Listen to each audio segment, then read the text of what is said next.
কেন দিচ্ছি, সিজদা দিচ্ছি কেন দিচ্ছি, সালাত আদায় করতেছি কেন করতেছি, ডান হাতে খাচ্ছি কেন খাচ্ছি, সালাম দিচ্ছি কেন দিচ্ছি, বাম পায়ে টয়লেটে যাচ্ছি কেন যাচ্ছি, ওয়াজ করতে আসছি কেন আসছি, ওয়াজ শুনতে আসছি কেন শুনছি, বাচ্চাকে মাদ্রাসায় পড়াচ্ছি কেন পড়াচ্ছি, স্কুলে পড়াচ্ছি কেন পড়াচ্ছি, গান শুনতেছি কেন শুনতেছি, কোরআন শুনতেছি কেন শুনতেছি।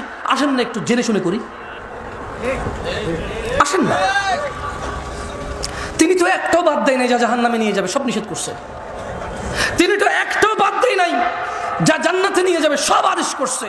ভিন্নতা কিসের, অবহেলা কিসের, কিসের এত গাফিলতি?